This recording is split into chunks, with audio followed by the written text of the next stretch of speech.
내가 살고 있는 우리 아파트 관리소 직원들이 우리 집 어디까지 고쳐주는지 알아보겠습니다.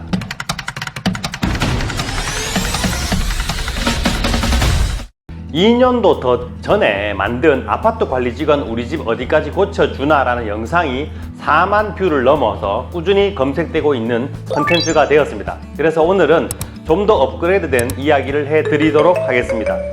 먼저 짧게 정리해드리면 아파트 관리소는 보통 공동주택의 공용 부분의 유지, 보수 및 안전관리를 담당합니다. 따라서 관리사무소에서 수리해주는 부분은 일반적으로 공용 현관, 엘리베이터, 공동 난방, 공동 수도, 공동 전기, 보안 시스템, 그리고 쓰레기 분리수거, 조경관리, 청소 등 기타 공동주택의 공용 부분에 대한 유지, 보수 및 안전관리를 합니다.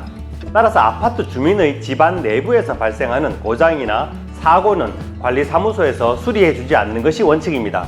예를 들어 가구가 고장이 났거나 개인의 집의 수도가 고장이 났거나 개인 집의 전기가 끊어졌을 경우에 주민이 직접 수리하거나 전문 수리업체를 불러야 합니다.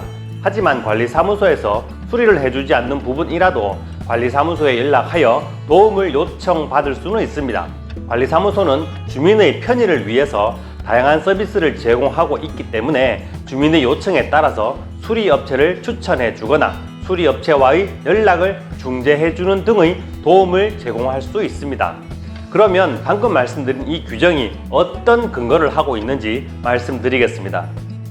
우리나라 법 중에 아파트를 관리하는 법령인 공동주택관리법이라는 것이 있습니다. 이 법 제63조를 보면 관리사무소는 업무를 수행할 경우 공동주택의 공용 부분을 사용할 수 있다고 되어 있습니다. 공용 부분이라는 용어는 집합건물법에 나오는데요. 쉽게 말해서 전유 부분, 외 부분을 말한다 라고 되어 있습니다. 그러면 전유 부분이라는 것을 알아야 될 거 아닙니까?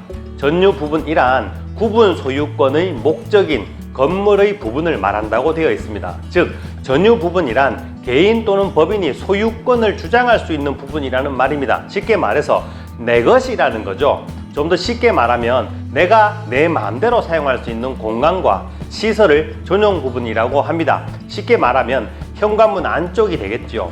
큰 방, 작은 방, 우리 집 베란다 같은 부분이 전용 부분이고 그 외 부분, 그러니까 옆집과 함께 쓰는 계단이나 승강기, 놀이터, 주차장, 노인정, 관리사무소, 그리고 전기실, 물탱크실 같은 것이 공용 부분입니다. 다시 공동주택관리법 제63조로 돌아와서 제1호를 보면 관리사무소는 공동주택의 공용 부분의 유지, 보수 및 안전관리를 한다라고 되어 있습니다. 다시 말하면 전용 부분, 즉 가정 내의 시설은 유지, 보수의 의무가 없고 공용 부분을 관리할 의무가 있다는 말입니다. 쉽게 말하면 차를 타고 들어올 때 문주에서 우리 집 대문 직전까지는 공용 부분이고 우리 집 대문 열고 들어와서 옆집과 함께 쓰지 않는 나만의 공간이 전용 부분이라는 겁니다. 여기서 전기 수도는 계량기까지는 공용 부분이고 계량기 이후 배관과 배선부터는 나만 쓰니까 우리 집만 사용하니까 전용 부분입니다. 쉬운 예를 들어볼까요? 아파트에는 미화원이 있습니다. 이들은 복도나 계단, 승강기 내부를 청소하지만 집 안을 청소하지는 않지 않습니까? 이들은 관리사무소 직원으로서 공용 부분을 관리하고 있는 겁니다. 같은 이유로 우리 집 전등이 나가거나 우리 집 변기가 막히거나 우리 집 보일러가 고장 나더라도 관리소 직원이 와서 보수해 줄 의무가 없습니다. 하지만 101동 10층 복도에 전등이 나가거나 노인정 보일러가 고장이 난다면 신속하게 보수해야 될 의무가 있는 것이 관리사무소입니다. 즉 관리사무소는 공용 부분을 보수할 의무가 있다, 이렇게 보시면 되겠습니다.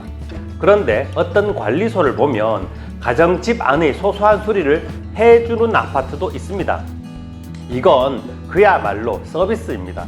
하지 않아도 될 업무지만 장비가 있고 기술이 있고 시간이 되는 경우에 서비스로 해주는 겁니다. 따라서 공용 부분의 보수가 많거나 공용시설의 관리 때문에 시간을 낼 수 없을 때는 개인 집보다는 전체 입주민에게 해당되는 공용 부분 관리를 우선하는 것이 당연하지 않겠습니까? 어떤 분들은 관리비 받는데 우리 집 잠깐 와서 빨리 봐주면 되지 않느냐라고 하는 분들이 있습니다. 하지만 공용 부분 관리가 우선이고 개인 집은 그야말로 짬짬이 시간 날 때 봐주는 겁니다. 특히 야간이나 휴일, 당직 근무자 혼자 있을 때에 잠깐 올라와서 봐달라고 하는 경우가 있는데 참 난감한 경우입니다. 대부분의 아파트 관리사무소가 마찬가지겠지만 대부분 최소 인원으로 운영을 하고 있는데 최소 인원이 근무하는 야간이나 당직 시간에 근무지를 벗어나 승강기 멈춤을 빨리 확인할 수 없거나 화재에 즉각적으로 대응하지 못한다면 이는 더 큰 피해가 돌아오는 법적인 책임까지 지게 되는 중대한 일이 됩니다. 생각해 보세요. 관리사무소 직원이 옆집 아랫집 전등 갈아준다고 잠깐 자리를 비운 사이에 우리 집의 화재가 확대되어서 피해가 커졌다면 가만 계시겠습니까? 설마 하지만 사고는 순식간에 나는 것이고 그 피해는 걷잡을 수가 없는 것입니다. 2022년 6월 27일 부산 해운대구 대송동의 한 아파트 화재로 일가족 3명이 사망한 사건 때 관리사무소 직원이 소방 수신기를 꺼두었다는 것이 밝혀져서 근무했던 사람은 당연하고 관리사무소장과 관리회사까지 모두 형사범으로 기소되어서 지금 재판을 받고 있습니다. 당시 직원이 소방 수신기를 꺼두지 않고 정 위치에서 근무했다면 이렇게 일가족 3명이 죽는 참사는 막지 않았겠습니까? 정리하면 공동주택이다 보니 여러 사람이 살고 자기 집 일은 당연히 각자 알아서 하지만 공용 부분은 누가 잘 신경을 쓰지 않기 때문에 그 부분을 보수하거나 청소하라고 아파트 관리사무소라는 조직을 만들고 관리 책임자로 관리소장이라는 사람을 고용하고 있는 겁니다. 따라서 집안의 보수는 주택의 소유자나 사용자가 하시는 것이 맞습니다. 오늘은 여기까지 하겠습니다. 다음에 또 좋은 정보 쉽게 보시려면 좋아요와 구독 꾹꾹 눌러주시고요. 오늘 내용 중 혹시 이해 안 되는 부분이 있다면 아래에 댓글로 질문을 주시면 답글을 달아드리도록 하겠습니다. 제 영상은 여러분이 함께하는 밴드나 단톡방 또는 페이스북에 무단으로 올리셔도 아무 문제가 없습니다. 지금까지 친절한 생활 연구소 김도형 소장, 김 소장입니다. 그럼 다음 영상에서 만나요. 감사합니다.